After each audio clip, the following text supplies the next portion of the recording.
Welcome back to another episode of the Innovate on Purpose podcast, hosted by Matt Mueller, best-selling author of The Mindful Innovator and Rethink Retail's top retail expert. We can help retail leaders find clarity so they can grow their businesses purposefully. We will uncover mindful tips, innovative solutions, and purposeful leadership advice and strategies that you can apply immediately to your retail innovation.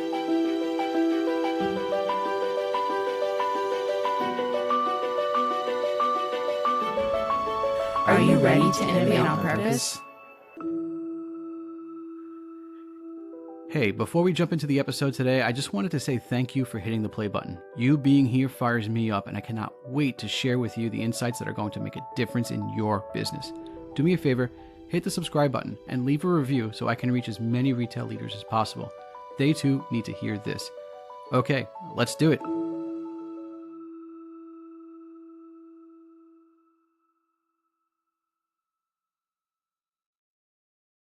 Hello and welcome to another episode of Innovate on Purpose. Today we are going to be talking about the future of fresh, how data is revolutionizing consumer-centric innovation. This is a space that is near and dear to my heart. I come from the fresh space, working in delis since I was a kid.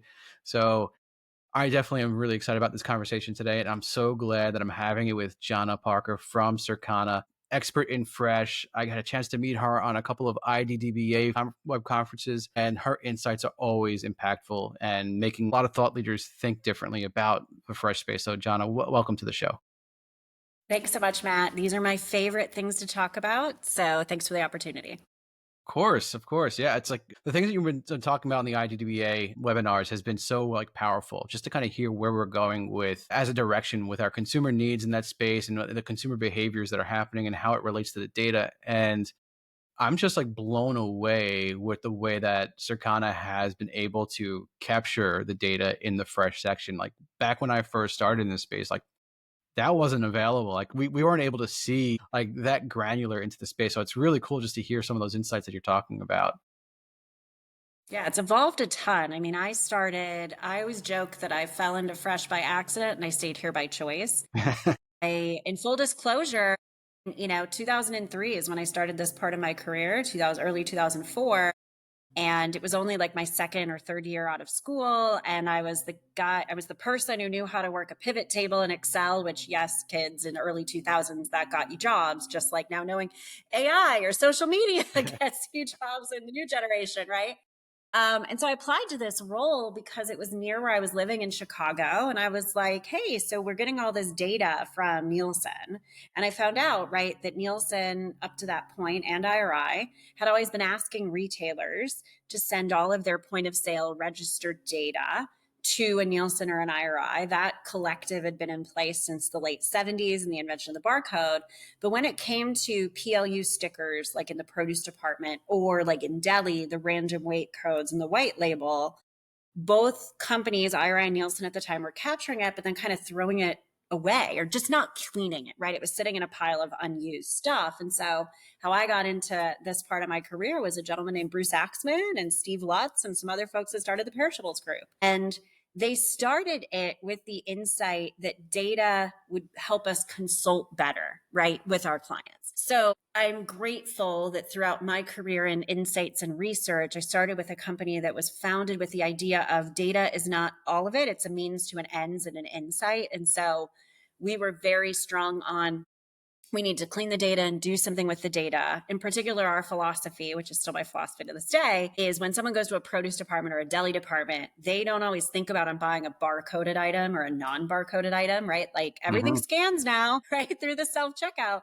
So that was our philosophy at Perishables Group, was to create a deli department, a produce department, a bakery department, knowing that those departments, unlike carbonated soft drinks or shampoo, had a mix of barcodes and non-barcodes. And so that was always our philosophy. The company was a fantastic experience because, again, we had databases and we were so proud. I think at the time we had 10,000 stores, maybe not even that much. And then we'd gotten this consumer data through a third party where we had 1 million loyalty cards. And I just thought those numbers are insane, right? And now fast forward to 2025.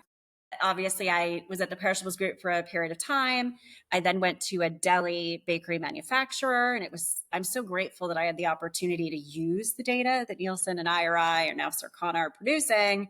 I realized it's a very different thing than when I had the whole candy store and I could just look up whatever I wanted. I had to be very choiceful of what I was asking for and what I was scoping. And then when I started at, IRI, I for 2 years worked on a large CPG manufacturer, and it was my only time in my entire career, I worked on traditional CPG. And it was really strange for me to be the person who knew the least about data, because in Fresh, in any client I was in, I'd been staring at data for 15, 20 years at that point. I'd been staring at it much longer, right? But in CPG and consumer packaged goods, that client was in the health and beauty care aisles. The buyers they were meeting with at retail were just swimming in data. Every brand manager, every ops person, every supply chain person was just swimming in data. And yet I was so used to the fresh industry where we were like high-fiving each other if we had a household penetration number we could believe in, right? So it's true. And it's funny because I'm very grateful. 2018 is when we decided, IRI had acquired a company called Fresh Look, who I still, and to this day, we've retained so much of that amazing operational talent. We have folks who have looked at random weight data feeds from retailers for decades and just understand the way retailers code items. So Matt, you and I obviously met around the deli. If you've ever looked at when you order something at the deli, or even if you pick up a grab and go, the little acronyms that come through that number, Yep. you might think it's Greek, right? But we have these amazing operation talents who have literally created and now guide retailers on best practices for how to make those descriptions work, to utilize number strings and sequences. And we've harmonized all that data together. And now instead of having 9,000 stores and a million loyalty cards, we now pretty much can measure everything item, store, week, whether it's random or fixed weight on the sales side and on the shopper side with things like receipt capture and loyalty panels that now reach in the millions. We have so much more data than we've ever had, which means there's so much more we have to use. Yeah, that is awesome. It does give us so many more insights for us to really just guide the direction that we're moving as a company. And it never like before. So back when I used to work in the deli, like I remember hitting the buttons on those scales, and it was very random what some employees would put on there. I mean, if there was like a special order, like they would just put in a random weight code and just, spin it out. You'd have to rely that the employee is doing it right and that these codes actually meant something. So I love the word that you used there, Jonna, which was harmonizing. Like it's harmonizing all that data together has been, I think, so powerful. And when I was still at my CPG company in the deli space, we were starting to see some of that. That was probably about 5 years ago, where we were able to look at like deli product that was sliced behind the counter versus seeing things that were sliced and put on the sales floor to sell, like grab and go items, right? So we were able to see the difference of those two because we were always very curious about, well, how is that program moving? How is the self-service program moving? And we were never able to really know until we were able to kind of harmonize that data. So that was just, so powerful. Yeah, that was an example that I used where one of the things that can come up is, it's a chicken egg theory, right? So we couldn't read fresh slice or grab and go programs because the data, a lot of retailers in the infancy of that type of program were using the same code. So basically when those programs started late last decade, if the deli manager or staff had extra time, they might previously slice the most popular items, but they weren't creating new codes because it was just if you have time. But as they started to realize even pre-pandemic that people don't want to spend, I think, you and I were just talking about this. My past research showed it was something like 7 minutes out of a 15-minute trip. So you've got almost 50% of the time you're in store is waiting in line at the deli, and everyone knew that was a barrier to sales. So these programs made absolute strategic, intuitive sense. People don't want to wait in line. Let's have more product that's still freshly sliced available for them. But if they didn't create the unique code to measure the sales on that versus the store clerk serve type, and it was funny because when we first started approaching those programs, retailers were asking their vendors, tell me why I should do this. But then they didn't recognize that their own internal systems wouldn't let them do it. And I think that's the part of where I say data is a community, because so often you could approach something negatively. Well, I can't read that in the data because the data isn't clean. But you don't realize that there's also skin in the game to set it up for cleanliness down the road. And that's been a big part of our fresh foods group, both on our operations team, meeting with our retail partners.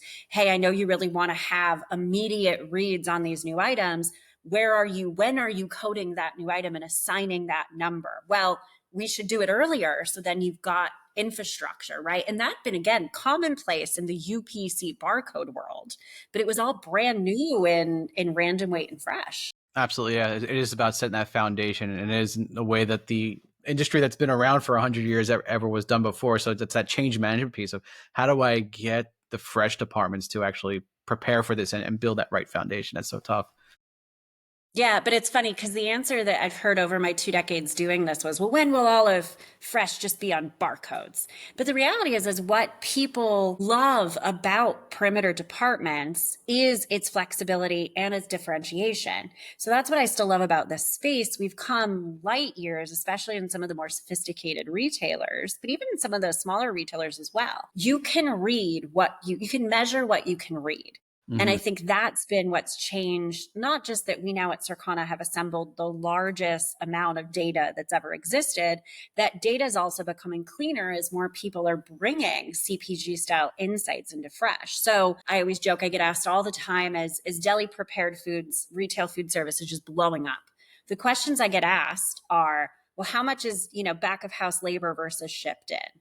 Well, guess what? The codes that you put on it to a retailer don't say, hey, this was made here. Hey, this wasn't made here, because you don't want the consumer to know that, right? Yeah. So you're purposely not going to message that on a claim, on a I hope not. package. But what's interesting is I actually think more of them should, because what I have measured over the years is in the retailers that are investing in store staff as a point of difference, whether it be in the bakery, in the deli, even in the produce department, they are using a lot of the same coding practices and messaging on pack that folks who don't have labor, we know in the industry don't have labor. So that's actually an example where they were afraid to message something, but had they said made in-house, or hey, we are using different codes because we literally have a deli manager who's deciding what to make on Tuesday versus what to make on Friday. Yeah. You could still make codes and measure that, but we just weren't, everything was ideation without a lot of measurement and learning on the back half. Yeah, and that's a great point too on actually creating that distinction of in-store made. So I did a project with a grocery store where we were looking at bakery, and a lot of the consumers we did in-store shop-alongs with them, ethnographic research, and they would go through the groceries to the bakery department, and we'd shop it, and they'd be like, I don't want anything here. And they would, walk on by. I'm like, well, tell me why you didn't want anything in that space. And they're like, well, you can just tell it's not made here. Like they were able to make that kind of assumption on their own. I was like, well, tell me more about it. Like, how do you know that this wasn't made here? Because it doesn't say on it, but there's key signs. Like you could see like that this product was just taken out of a freezer and it has condensation on it. Like you could tell by the way that this is packaged or labeled that this probably wasn't made here. It's a little bit less homemade looking or in-store made looking. So they were making those assumptions anyway. So if you start to promote like that, hey, these are the in-store baked items, you probably do better on those. If that's part of this is such a fascinating conversation. Bakery, as you know, is near and dear to my heart, but all of the departments have a level of labor. And what I've been saying lately in the data that I've seen, there are consumers in situations. The situation is usually whatever the banner is known for. So if you're known for discount prices, the level of expectation of hands-on quality might be less than if you're in a situation where that retailer's point of differentiation and their whole marketing campaign, even the feeling of the front logo, right, is communicating we are quality, we are freshness. And it's funny how that situation ends up changing how a consumer would shop a department like deli prepared foods or in-store bakery. And I think too often we've homogeneized, that's not the word, we've made it way too similar of this is what an in-store bakery is in the industry. Not recognizing, depending on what situation the consumer's in and certainly where they're shopping, their expectations are different. I always use analogies from outside of fresh food because we're all consumers of everything, right? Imagine if, I'll use a female example, but men too, you might be getting ready for a corporate conference. And so you need to go buy an outfit. Well, now your choices, if you're going to go get ready to get a new outfit for your corporate conference, you might have a myriad of choices online. You may also go to Pinterest or social media and start tagging outfits and things you like. And then you're starting to get all this social media influence to say, use our design service, use that. And that's before you even walked into a store. But then let's say you're shopping at discount A, where they have fashion, or you're going to go to Neiman Marcus. Don't you expect two very different experiences for how you're going to find that outfit if you're at discount person Absolutely. A? Yet in food and in-store bakery, it's like we're all thinking everyone is at the middle. Yeah. Yeah, totally. But the When there are consumer is certain still retail, thinking like that example where it's fashion design brand A versus Neiman Marcus. Like you are walking into that with that expectation. But yeah, we're not having that expectation of ourselves, which is so important to think about. Okay, yes, what do we stand for? Like, what is our values? yes. Yeah, start there, right? And I use the bakery example because certainly I've been doing, and increasingly for Top Trends and Fresh, I've been grouping retailers into metrics that really matter. And what I found is the same metrics that matter are the same for that retailer if it's about beverages or shampoo or automotive, if they carry all those items, right? Mm-hmm. As it is about bakery. And yes, is it still true as it's always been that someone's going to decide which grocer they shop at based on the quality of fresh? That hasn't changed, but expectations are different. And given inflation, given the pressure on the consumer's wallet, having the top quality, most scratch made in store bakery or deli or even produce department sourced from wherever doesn't necessarily translate if the rest of that store is communicating we're here for value. And then on the flip side, if a retailer, there are a lot of premium tier grocers who aren't always making the best decision across every one of their departments that are all consistent or harmonized. And so you'll see evidence of categories that don't even exist at retailers where we know from a consumer standpoint, that would be a slam dunk. An example I give is in-store bakery, outside of grocery, outside of retail, there's been a little thing called food establishments that will deliver hot cookies to your door, and they'll rotate out the menu every week. And that hit a lot of traction in social media and gained a lot of interest, especially from Gen Zs and young millennials. But when we were looking at our data of who was shopping the in-store bakery cookie category, or even the total cookie categories across the store, the retailers were like, basically the conclusion one might draw was, oh, Gen Zs and millennials don't eat cookies. Then on the flip side, our food service data was showing us that because you've created this zeitgeist excitement on Sunday, even though some of the stores weren't even open on Sunday, they had so much generated energy. So it wasn't that people didn't like cookies. It was that grocers weren't making them exciting the way Yes. that food service company was. Absolutely. I love that you went there too, because like part of that research project I did was on the cookie space, and like they said that basically that when they go into the bakery department, the cookies aren't made here, they're not fresh, and they were. That's the funny thing, they were, but they were made at 5 o'clock in the morning. So it was like, well, of course, you're not going to get credit for fresh if you're making it at 5 a.m. What if you were just to make one tray of cookies at 11 o'clock in the morning and 4 o'clock in the afternoon? Like the smell of brown sugar and chocolate chips. I mean, come on. All you had to do was just change the time that you're cooking to all of a sudden get that credit and create some excitement. And if you could just build on top of that and say, well, how might I actually elevate my cookie program? Oh my gosh, it's endless on what you can do, the opportunity in that space. Well, to completely go outside of the box, I also know because when I worked at a supplier, I found out of course, I'm saying something that the people in bakery are probably yelling at their radios right now. But if you're not from bakery, you probably don't realize that when the overwhelming majority of stores in this country get dough shipped in frozen. I often call them frozen pucks, really attractive in the industry. But as you can imagine, they are frozen dough. And there is usually an infinite number of combinations and qualities of ingredients that you can subscribe to. But how many of those cookies end up on your shelf is that frozen dough is then baked off in store.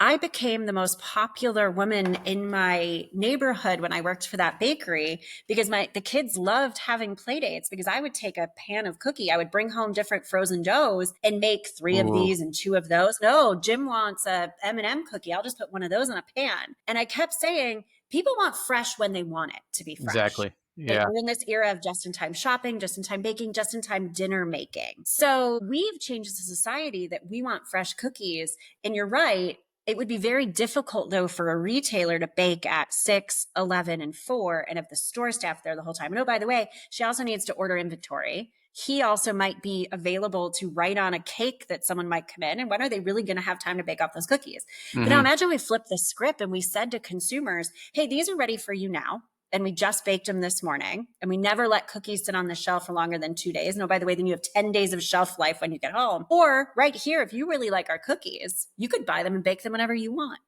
Yeah. Same cookie. And only a variety or a formula that you could only get at Jonna and Matt's retailer. Mm-hmm. That's how consumers want to consume cookies, not necessarily having to think through, because everyone now wants what they want when they want it. And it's hard to scale that. Oh, totally. Oh man, so you were totally the cool mom for doing that. Like having all those pucks right there. That's awesome, man. But Well, it's again, a great so funny insight 'cause and a cool program. Like that would be an amazing program to execute at store. So it's interesting because I did see a retailer do frozen dough. And it's a retailer that is known as a super premium retailer. And I feel they merchandised it well pre-pandemic. They literally had a little freezer case, and it was messaged exactly as I'm talking about, like, hey, love our cookies. Why don't you make them when you want? These are our cookies. And the little freezer case was right next to, the fresh cookies. So either now or later, that great idea, now and later. The same idea that we're seeing right now, Revolution deli prepared chicken, right? Do you want the hot rotisserie or do you want the pulled shredded in various sizes? Now or later, or both, as we're seeing in baskets. They did it, but the problem is that retailer is of such a high quality that frankly, the cookie category isn't even that developed there, because it's also a retailer who's known for a place you shop if you want to eat more healthfully. Whereas a retailer who's known for premium experiences, they would have crushed that. But if this retailer is known as a health and wellness store, having 500 calorie per puck cookies was a little incongruent. So that's where I go back to. It's the name on the door usually, not the point of the category. It's what does this category mean for our overall branding of our retailer? And, had they maybe done something that was like a whole wheat baguette or a limited ingredient cookie that had a point of difference, right? Because they had several aisles over in their CPG aisles, they were only carrying very natural, very limited ingredient brands. And then here was this super decadent frozen cookie. That makes sense. So it wasn't that it was frozen. It was the consumer in that mindset was thinking, I have a certain nutritional or health and wellness or ingredient list. Yeah. And even though you froze it versus bake it for me, it's still not meeting what I think this retailer should. I'm here for kale and green juice. Why am I going to buy a 500 calorie cookie? But I always joke because as a bakery dork, as I fully am, I love bakeries and delis because I actually can't bake well or cook well. I just, so I'm always the voice of the convenience consumer. That retailer had some amazing decadent choices because they did use all butter and high quality ingredients as part of their bakery. But again, I'm not thinking, I'm going to go have this, cheap moment. Going back to that food service establishment, you knew you were just going in for the indulgence when you were going there or getting a delivery from there or bringing it to a party. You weren't there to get kale and green juice. You were there to indulge. Yeah, absolutely. So when we think about like the data piece of this, how should, and I know we're going completely off topic or we've completely gone off the rails here, but it's a fun conversation. But when we think about like the data piece of things, how should a retailer look at the data to say, all right, these are the things I should be focusing on. So say looking from the brand level, okay, I'm here for indulgence or I'm here for health. Like what data points should retailers be looking at to say this is a good idea versus this is not? Thank you for that question. It's something I'm really passionate about, and we talked about in our Top Trends in Fresh series. But since folks show up to a Circana demo or a webinar or demo or whatever to hear about the insight, not the math, and then later they're like, oh, the math. Let me talk about that because what we communicated there are really like 4 things you should think about. And it's going to feel a little bit no-brainer, but I think documenting them and talking about them are important.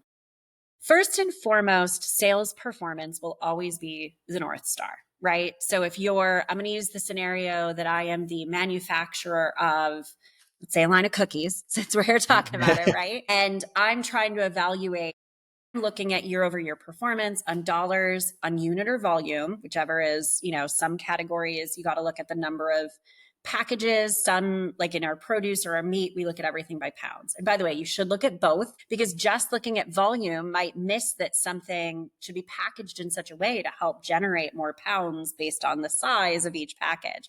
So I always say you want to look at volume and units. And then of course, dollars and volume go up or down based on price and promotion. The classic 4 Ps: sales, performance, which of course the gold standard is to use point of sale data.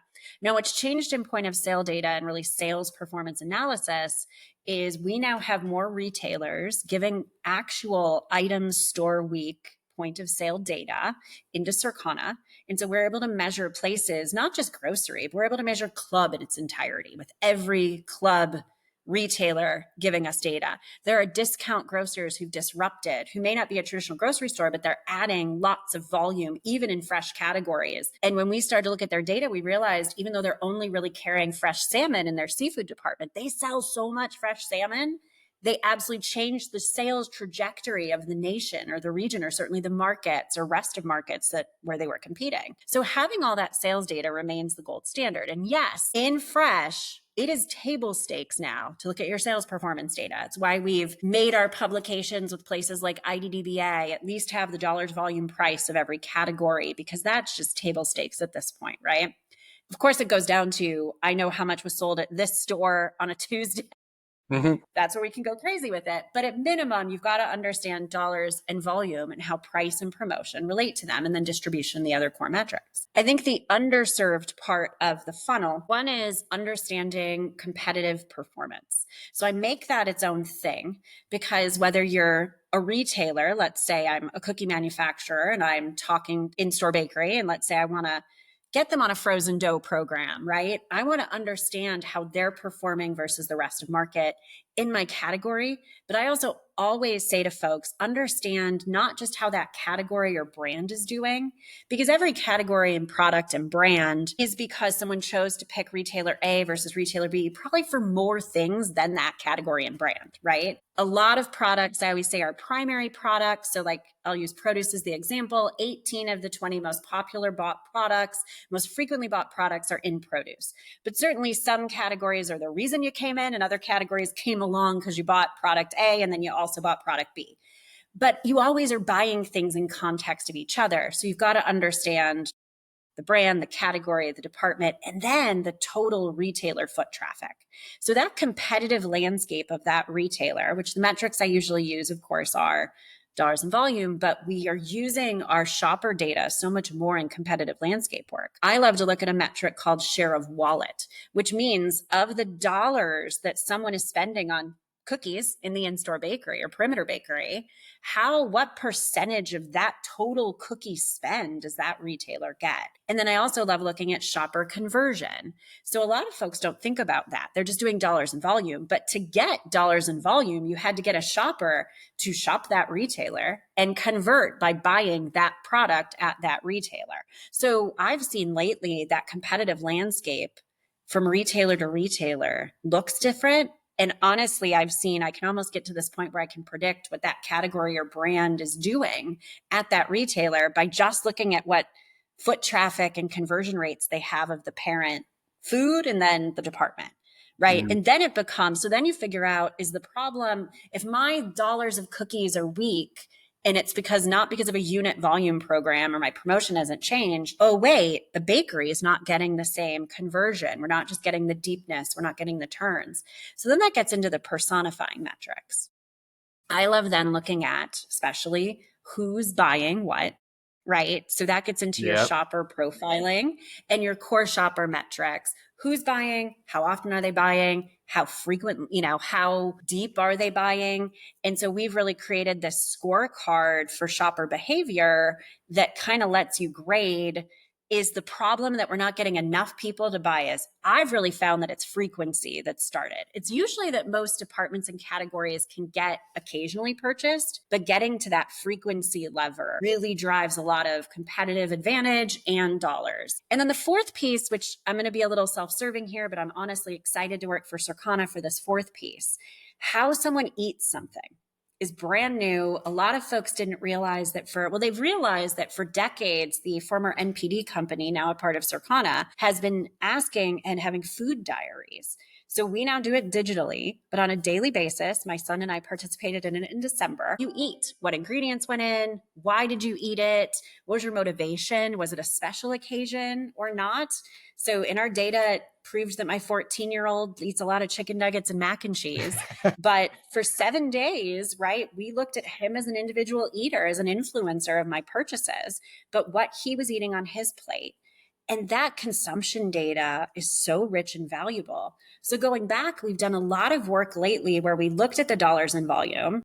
We looked at the competitive situation for each retailer, or the total channel, and which channels were doing what. And then we understood the behavior. But until we got to how people were eating it, the magic of how we could change our trajectory, but having the how, so often we've gotten to the point where we've analyzed everything with an inch of its life within the sales and shopper and competitive landscape. But then all of a sudden you say, wait a minute.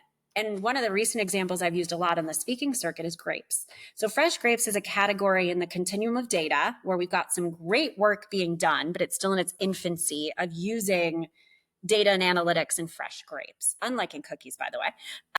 And so even some of the largest growers really weren't even necessarily knowing the volume in dollars. And all of a sudden we were looking at double-digit growth for pound volume. And I pulled the data with our analytics folks, and we did a detailed analysis on, is it the price? Is it the distribution? Is it the promotion?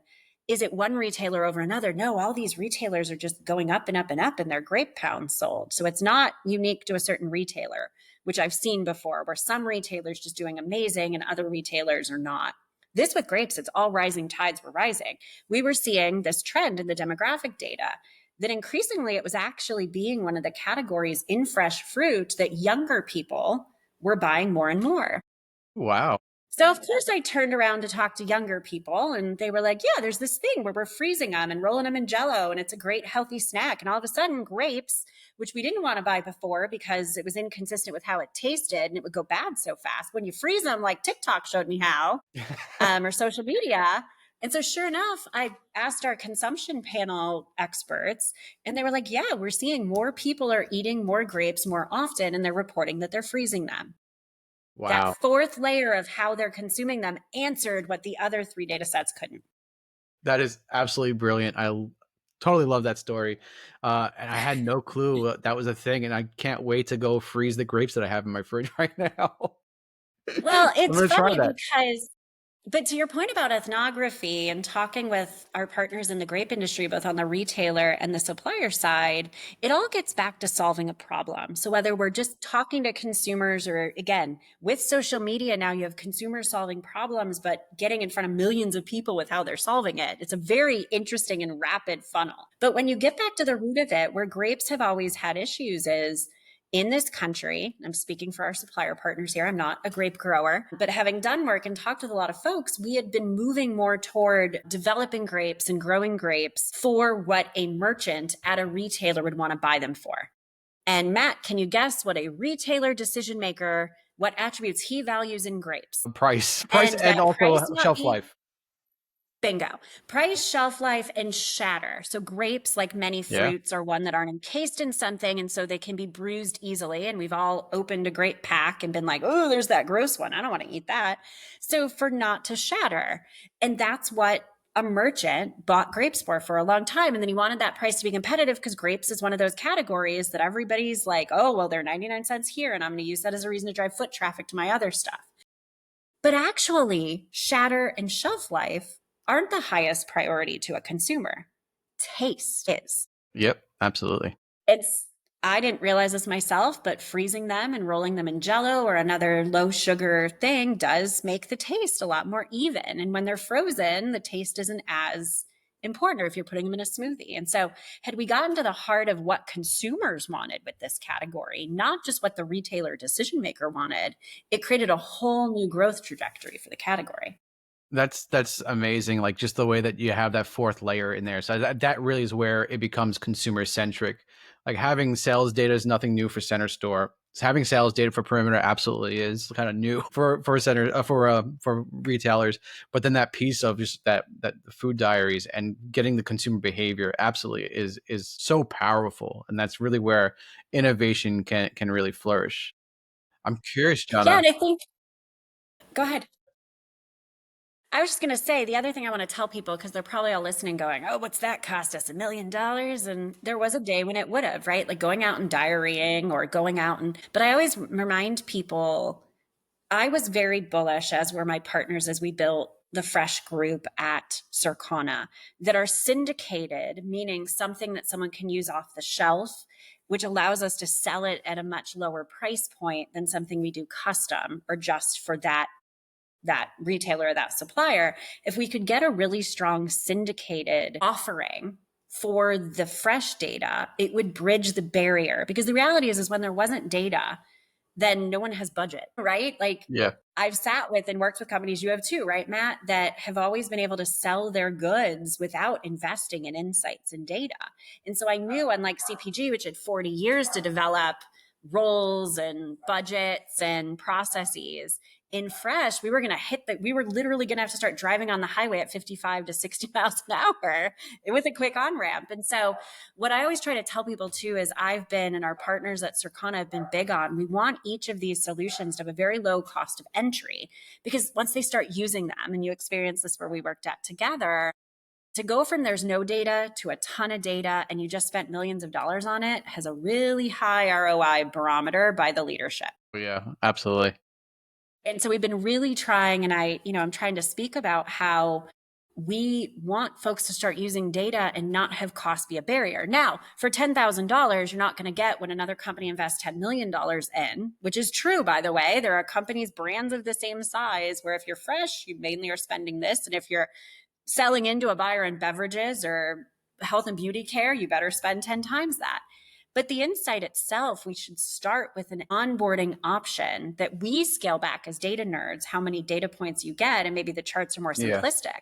But if you start using it, then you will build a demand. And that's been a big part of how we're trying to bridge the gap between CPG requirement and fresh requirement. That's a great strategy. It's like it's making sure that CPG brands and retailers are getting the value, right? So it's what is the ROI in that? So if you can prove that out with a smaller package, you're going to see the value. And it's like, okay, I need more of this data so I can really just scale this thing. It's just, it's not like you're not just looking at data and then putting it into a file cabinet. You're looking at the data and then taking action on that data. Hopefully, I mean, if you're doing that, yeah, you're getting the value. But John, I wanted to just talk about. So I wanted to talk about like just a couple of the key like trends that you are tracking today in fresh food. So with all this information, how consumers are eating it.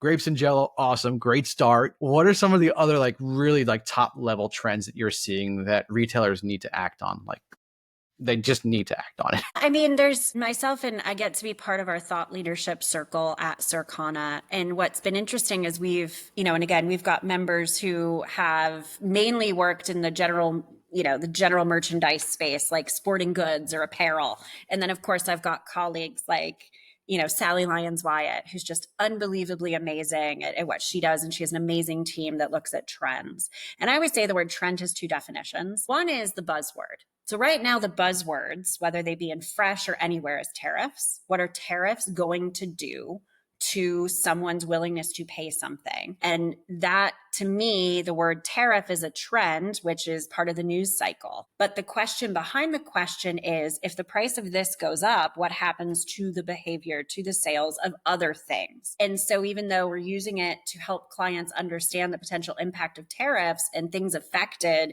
that if the tariff gets put on this product, it could require that a raise of its price it could change the price at shelf, and where should and shouldn't you take price. So I would say the trend is we're getting asked about tariffs. The reality is that consumers, first off, the majority of consumers, regardless of their political affiliation, are not in support of tariffs. So that's insight number one. People right now do not want to hear about prices being increased. It was a huge decision point in our election, and whether it's good for America or not is arbitrary to the fact that people expect their gas to be a certain price and their eggs to be a certain price. But the egg situation was an interesting one. The price increases weren't because of tariff, they're because of avian influenza. But when you say that, it also causes people to be nervous about influenza, right? Which is something we're cognizant of right now, given we just went through another major COVID situation, which was health related. So I say this tariffs is the trend. But the behind the scenes is, if the price of this goes up, what happens to demand? What happens to, where will people pivot to? Yeah. So that's the insight I'm speaking around, is we really need to get to the heart of what items should you hold price on, because there's too much of a downstream impact, regardless of you taking a loss. So I think the way I think about that is the new era of what are the loss leaders, where you really want to compete on price, and what are the things that you really want to create a point of differentiation that's beyond price. So that's kind of big bucket of trend we're watching, number one. And number two is what GLP-1s have changed and just our new way of thinking about wellness. So we get the question, just got it twice this morning, and just shout out to Sally Lyons Wyatt and her team. They did an amazing analysis available on Circana.com and under Insights around when people are on GLP-1s or have recently been off GLP-1s, what changes in the way they shop for food, what kind of foods do they buy, what other things do they buy in the store, who in the household is on GLP-1, and what happens to the other people in the household. So the question is GLP-1, but the question behind the question, or the analysis it's bringing up, is 2025 means that consumers are thinking differently about weight and weight loss. And they're thinking differently, even if they're not on a GLP-1, because now they have the fail safe that I could enroll in a program that gives me medical support to lose weight. It changes this indulging relationship. We also found out that just because someone goes on a GLP-1 doesn't mean they stay on it. It doesn't mean that their behavior is exactly what you think it is. And I think a lot of food marketers, myself included, didn't quite understand what foods are really good for people who are on a weight loss drug. And kind of like in the 90s, right? Like now that we know people are doing this wellness behavior, how do we as food marketers or food retailers help them, right? And I think that is where Fresh has been, that's where this is our first instance where in theory, Fresh has all the same data and insights possible to understand GLP-1 users that a CPG company does. But CPG companies have the infrastructure to immediately start putting messages on pack, release new items, put in their innovation pipelines. Now that they know this is what people in this group, which by the way, there are more people on GLP-1s today than are vegans in America. So it's that big of a group, right, to think about, right? And so again, CPGs have this innovation pipeline of insight, idea, through the lens, get it to market. And in Fresh, we were kind of like, oh, what are those people doing? Oh, and by the time we're thinking that, the cycle's changed.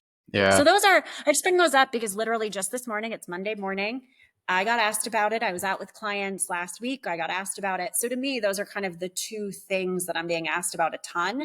But the question behind the question is really back to behavior and sales impact. And when this changes, what changes there? Yeah, GLP-1's a really interesting one. It's not one that I've thought about before as far as the impact of the business, and I can't believe I haven't because there is so many different implications to that. It's like, do you imagine that people would be taking less trips on items? So if like you were to buy cookies, I mean, I would assume that if I was on a GLP-1, I would still want cookies. I'm probably not kicking them off, not kicking them to the curb. But I mean, well, GLP-1 has the thing where it shrinks your appetite. So you're only going to have that one cookie rather than a full sleeve of cookies or whatever it is. On the flip side, back in the day, and by the way, our GLP-1 webinar was amazing. And it went through a lot of because again, what we did was we identified a group of people that we have their behavior data and their sales data on. Well, we have sales data for all the retailers, but from a people standpoint, we created households. And you also have to think about it as you might have been on a GLP-1 and you're the only person in your household who is. So your household makeup changes. There's also, people who are on GLP-1s for a little while and it didn't work for them, but then now they're trying something else. So it's this whole spectrum of engagement with GLP-1. And what we were able to measure in the data and can still to this day, I was just talking to a client about this morning, we can now create either are on, active, was on, blah, blah, blah. And we can now understand, but what does that mean for cookie manufacturers who sell this kind of cookie in this kind of channel is going to be very different than somebody who's selling grapes at farmers markets. And we have to, that's what we see our role is as researchers at Circana. We'll create the ability to understand the actual behavior versus claimed behavior. If someone's not telling us what they bought, we know that they were a GLP-1 user and we're watching their baskets and their behavior. So it's really about now that we can create that group, but it's up to every single person in their company and their retailer, because the implications are different depending on where you sit in the channel. Yeah. Wow, that's awesome, John. Really interesting insights, and I can't wait to kind of just track the GLP-1 trend and see where it goes from here, because I'm feeling it's gonna change rapidly, and even with the tariff one as well. I mean, it just news changes on that every single day. So curious to see where that's going to go and how it's going to impact us in the market. Yeah. I think to wrap up, I mean, what I look at behind both of those is whether we're talking about GLP-1s, really it's the new frame of wellness, right? Same way 100-calorie packs changed the way people bought food and snack food in the 2010s, right? And then all of a sudden everything was, or when trans fats got removed and everyone had to think through it. But consumers are looking for ways to feel better. And that doesn't always mean that they are going to do the easiest and cheapest thing. I always joke, we are not automatons looking at a spreadsheet. That's my job, to look at a spreadsheet. And I still see behaviors. I'm like, why are people doing that? And then I say it at a dinner party and someone's like, I do that. Remember, we are millions of people making millions of decisions on a So daily true. basis. And what GLP-1s is evidence of is this post-COVID world where we're just tired and we just want an easy button. And if that's a new easy button to reduce our app, great, right? But at the end of the day, this overarching feeling of worriness and how can I make things easier for myself is just one example of that megatrend. And same thing, I mean, if we are not talking about when the price of this happens, what else happens? I mean, that is, I think this whole decade is going to be colored with that decision. And the fact we do have more data than ever before. I was just looking at an analytic. Our analytics team created a calculator, again, for pennies on the dollar. If you want to say, hey, what goes up when I go up, and you want to just run a war game on it, we're there technologically. So Oh, it's so again, cool. these questions don't have to be thousands or tens of thousands or millions of dollars of investment.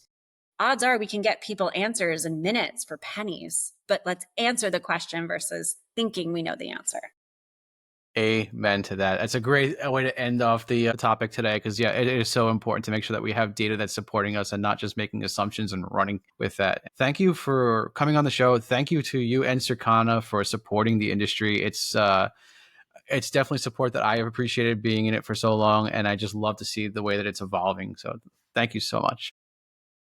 I always joke we are, yes, it's our job, but we are all very passionate. I mean, I just want to speak for all of my colleagues at Circana. I think if folks realize the amount of energy and passion we take to even the smallest item placement, it doesn't always feel that way because we have millions and billions of items we're placing, so we can't always be perfect. But there's so much passion in this company and in this industry. It's a great thing to be a part of. No, So thank also, you for the opportunity to talk about it. of course. I definitely want to have you back on here because we have so much more to talk about. We didn't even talk about sandwiches, and I know we wanted to talk about that. So we'll save that for maybe Next the time. next time. Awesome. Absolutely. Maybe next time we'll get into, because IDDB is coming up, Circana Summit's coming up, produce conferences. Let's talk about what's cool in the market next time. Let's do it. Awesome, John. Thank you so much. We have made it to the end of another episode. Thank you for tuning in. A couple of things before you go. If you have found value in this episode, I am sure you'll find value in what we have coming up. So please subscribe so you will have access and know when we launch the next episode. Also, leave a review. The more reviews we have, the further our reach becomes, and I truly want this to be heard by as many leaders as possible. Don't hog this all for yourself. I would love to hear your insights on this topic, so meet me on social media at Matt Mueller Innovation on LinkedIn and Instagram. And lastly, if you want to learn more about my story and what I can do for you and your company, go to themindfulinnovator.com. I would love to help you innovate on purpose. Until next time, just remember, bring a level of awareness to each conversation, each observation, each moment, and you can create great change in this world. Thank you.